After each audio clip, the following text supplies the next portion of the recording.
Welcome to UN Insider.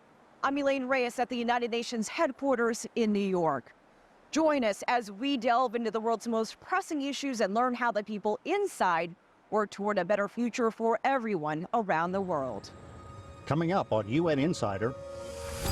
I call for an immediate humanitarian ceasefire to provide sufficient time and space to help realize my two appeals and to ease the epic human suffering we are witnessing. Raging conflict in the Middle East. The UN calls for an end to the fighting amid a spiraling humanitarian crisis. Too many lives and the fate of the entire region hang on the balance. It's really a kind of broad, a broad vision that when we realize the 2030 agenda, nobody will be left behind. Working to overcome a global challenge. What will it take to end extreme poverty by the year 2030? We're seeing that the world is not well equipped to deal with these ever-changing extreme weather patterns. Preparing for the effects of climate change. Can cities around the world adjust in time? Next on UN Insider.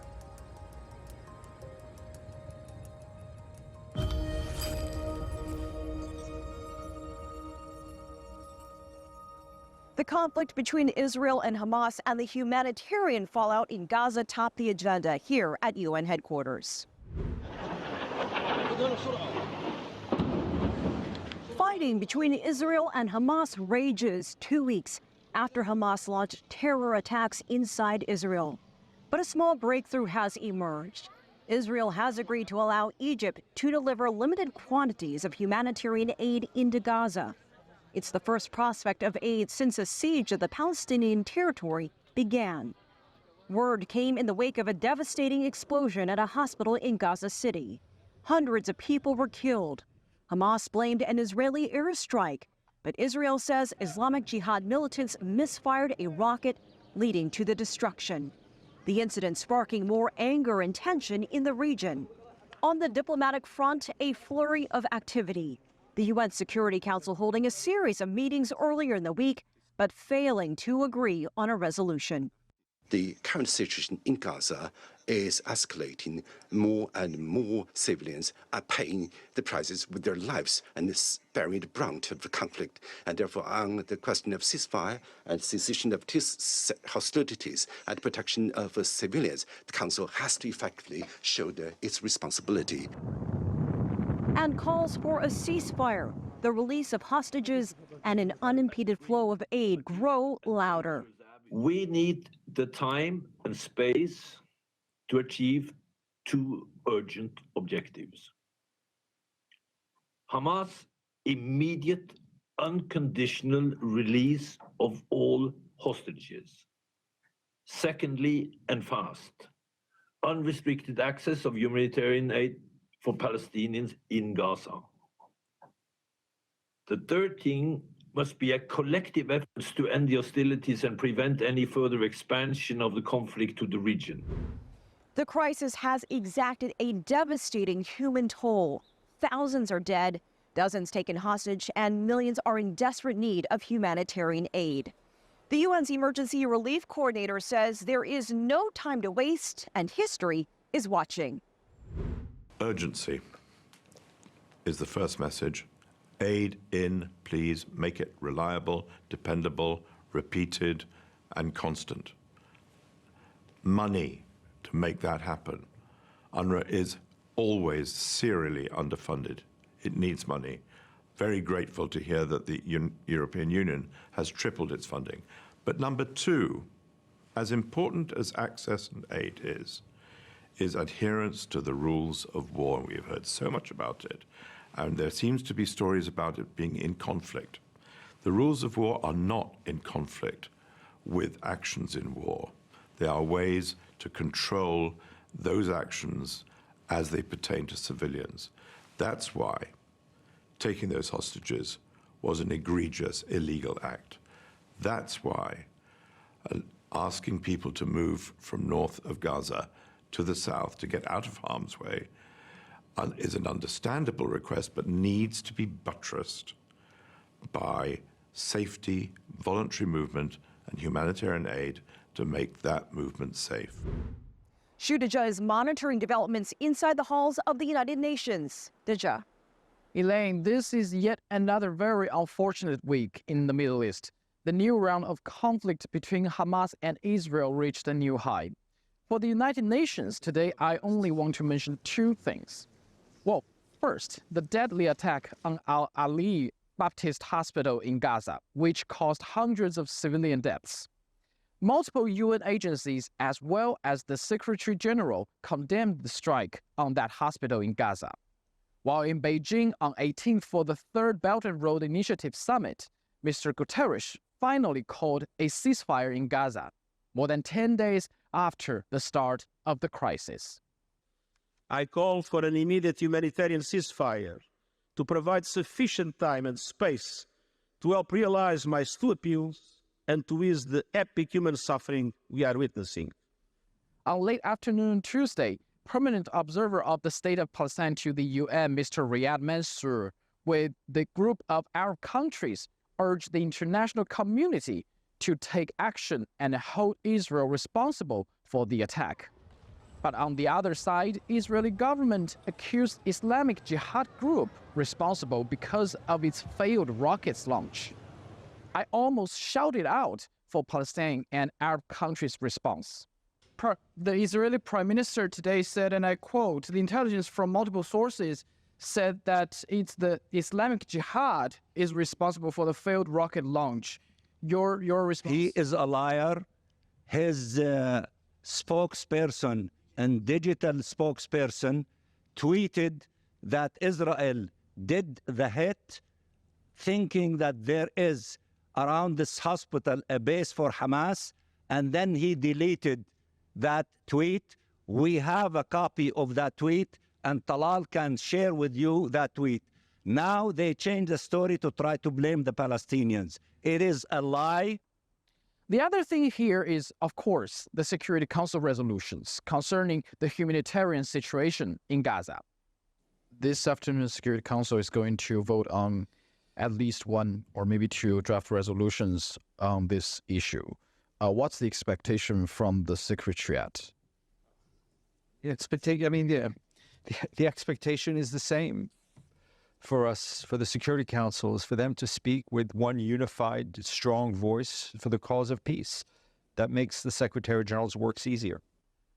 There were two draft resolutions from Russia and Brazil. During a Monday evening vote, Russian one was turned down due to the lack of support from the Security Council members, citing that there's no condemnation for Hamas.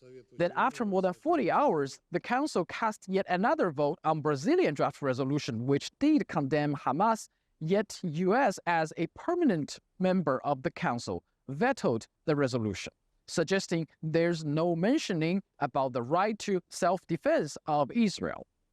Does the Secretary General feel disappointed on the result of this voting? I think the point is that although we are well aware that divisions continue on this topic, we want to see the Security Council move forward and work with each other, and we're hopeful that they will do so because the needs at present are very great. A week later, Israel decided to resume some humanitarian supply, yet conflict continues. With more bombings heard from the border area between Israel and Lebanon, there could still be a dangerous spillover of the tension. And let's see what the Security Council and General Assembly would do next week. Elaine. CGTN's Shudeja, thanks.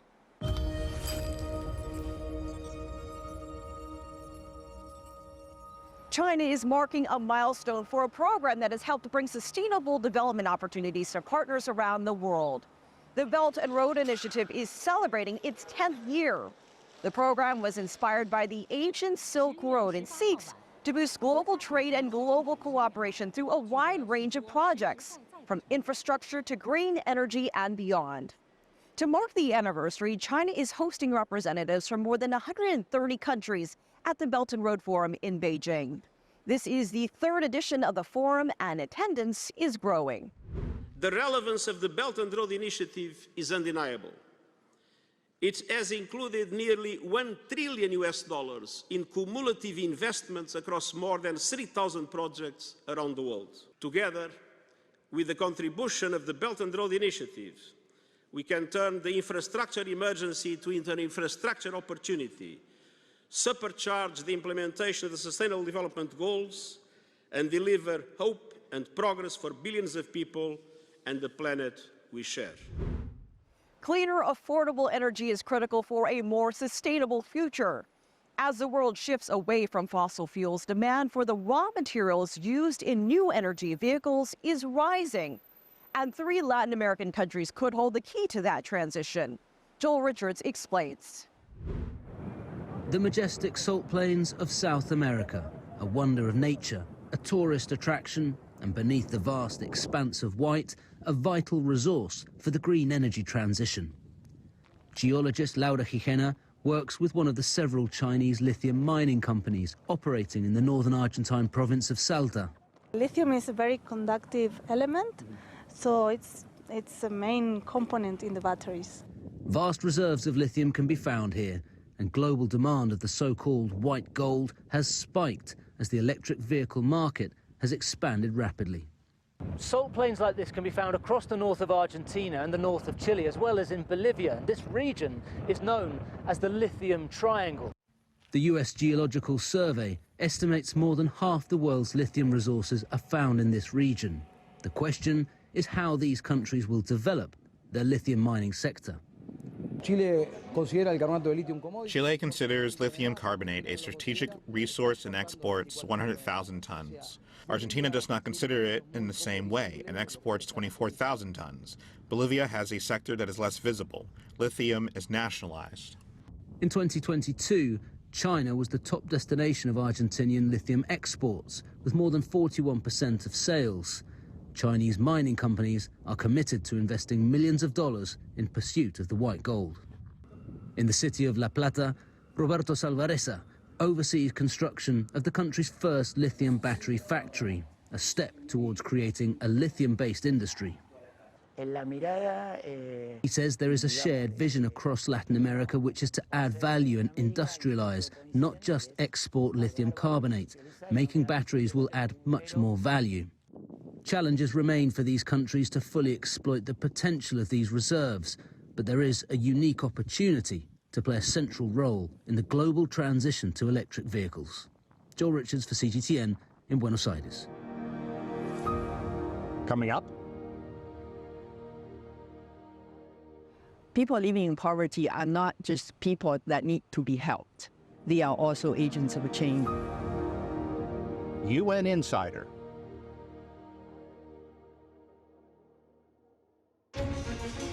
Images may appear to be identical, but looks can be deceiving. The difference is not always obvious. It has to be discovered. There are always different sides to a story. We put the focus on the details. To see more, to understand better. CGTN.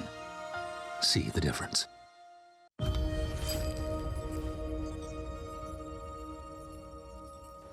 Eradicating extreme poverty for all people by the year 2030. It is #1 on the UN's list of 17 Sustainable Development Goals. It is a goal that has seen major setbacks in recent years amid a pandemic, economic slowdowns, and violent conflicts. So where do things stand now? I sat down with Wenyan Yang. She is with the UN's Department for Economic and Social Affairs. No poverty, that is the #1 on the list of Sustainable Development Goals, the first one we see. As we know, the pandemic erased much of the progress that was made in recent years. So with 7 years to go until 2030, what needs to be done to make up those gains? The picture, as we see it now, is not very rosy. However, there is hope that we still have time. 7 years is not too long, but we still have 7 years to make a difference. And as the political declaration of the SDG summit shows, that the political commitment is there. World leaders committed to eradicating poverty to realize SDGs. And more importantly, they also commit to actions to really mobilize financing. There's this overarching theme of leave no one behind. It's children that suffer the most. What are the biggest priorities in helping those kids? Children is among what we say the most vulnerable and most marginalized segments of our society. The slogan of all the commitments, I should say, of leaving no one behind is leaving no children behind, leaving no women behind, leaving no person with disabilities behind, leaving no disadvantaged youth behind. So it's really a kind of broad, a broad vision that when we realize the 2030 agenda, nobody will be left behind, and children included. You mentioned some of the issues that have exacerbated poverty right now, climate change, conflict. How has that impacted the poverty numbers? Climate change, obviously, is one of the common challenges that we face. And just look at, climate change directly impacts agricultural production, right? And there's food supply issues, and there are the millions of people who rely on agriculture for their livelihoods, right? And then their livelihood determines whether they are in poverty or not in poverty. So that climate change obviously has a very huge impact on the poverty numbers. We know that in recent years, China has lifted millions of people out of poverty. Talk about some of those measures, and are they things that other countries can also use and apply in their situations? Well, when it comes to China, definitely, it's a huge success story that's recognized worldwide, everywhere. One is, I mentioned earlier, creating employment opportunities for people. And that's something China did right. The other element is that as China's economy grew, the government's actually committed to increasing social spending to provide basic social protection to all population. People need to be in good health, to be educated, right, to take advantage of those opportunities. And that's definitely something that I think all countries can do. Any thoughts or anything you'd want people to know as the UN marks this day of awareness for poverty eradication? People living in poverty are not just people that need to be helped. They are also agents of change, and their daily struggle is actually a contribution to our collective knowledge of what we can do to eradicate poverty, right? For eradication of poverty, we need government, national initiatives, national programs. At the same time, multilateral support, international cooperation is also a very important ingredient in our fight against poverty. Ms. Yang, thank you so much for joining us. Well, it's a pleasure, and thank you for having me. The UN also marked World Food Day this week. The event raises awareness of efforts to eliminate hunger around the globe. But there are major obstacles to overcome. Lucrecia Franco shows us what they're doing in Brazil. A rally addressing a pressing issue in Brazil, hunger.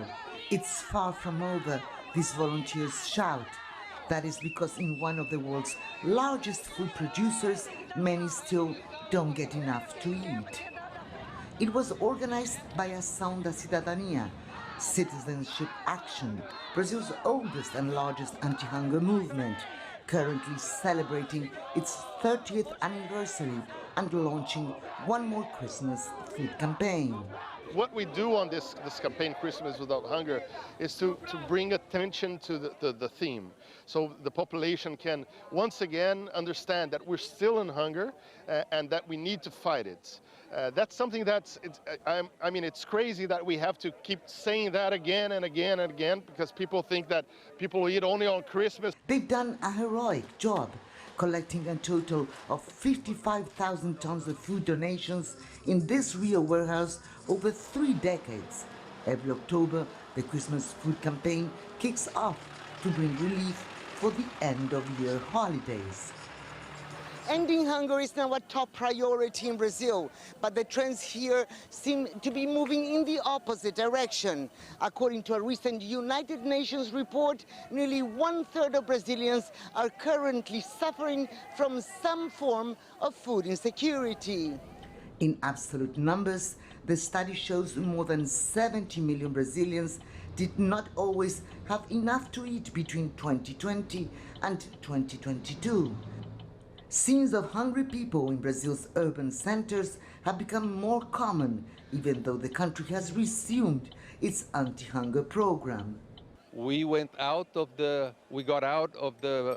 ONU, United Nations hunger map in 2014 because we had a public policy against hunger. And that was destroyed in the last 5 years. And together with COVID pandemic, we are now in this situation. We have the knowledge, we know how to do it, how to fight hunger. We've done it before. It's not magic, it's not a miracle, it's just political will. The rally ended with a festive event for the little ones. The organizers say it's a way to show Brazilians must work together from an early age to start breaking once and for all Brazil's cycle of hunger and inequality. Lucrecia Franco, CGTN, Rio de Janeiro. Coming up. Climate change led to the city being flooded, but what really led to it is that our sewer system was built 100 years ago and just can't meet climate change. UN Insider.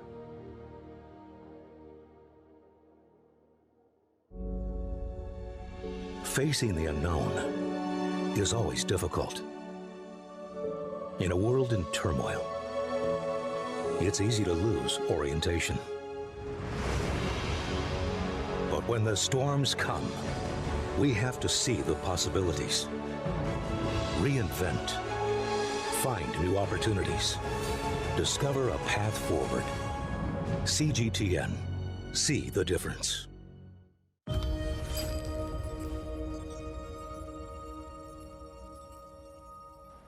The climate is changing, but the places we live may not be changing fast enough. The UN's Office for Disaster Risk Reduction warns many cities around the world aren't prepared to deal with the natural disasters that are becoming more common as global temperatures rise. Jody Jacobs has the details.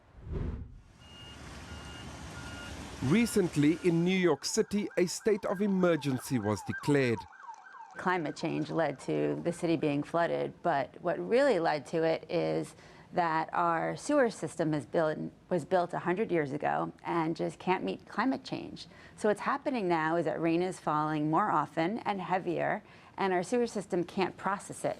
More than 8 inches of rain fell in the New York metropolitan area, leaving virtually every subway line at least partly suspended, rerouted, or running with delays.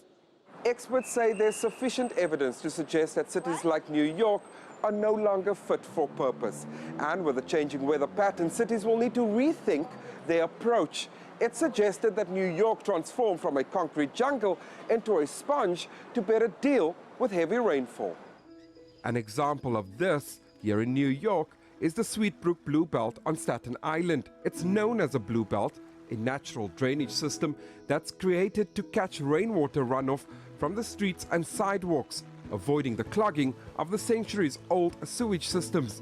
The city is investing billions of dollars for these green infrastructure projects. But while New York is able to afford these investments, many cities in poorer countries do not have that luxury. And with disasters predicted to increase by 40% and extreme temperature events set to triple by 2023, the UN's Office for Disaster Risk Reduction is concerned. We're seeing that the world is not well equipped to deal with these ever-changing extreme weather patterns. And not only the developing world, it's the developed world as well. And that's because climate change is leading to extreme weather that countries are not familiar with. They are more intense, more frequent. And often these disasters disproportionately affect the poor. because these countries lack the coping capacities, the economic basis to bounce back. And so when somebody loses their home or their livelihood from a flood, they don't necessarily have a social safety net that's going to enable them to get back on their feet and to start a productive livelihood again. And so we're very concerned. The call from the UN agency is for governments to make cities more resilient. But this needs political will and major investments, something the UN says needs to be prioritized in order to avoid further devastation. Jody Jacobs, CGTN, New York. I'm Elaine Reyes in UN headquarters in New York. Thanks for being a UN insider.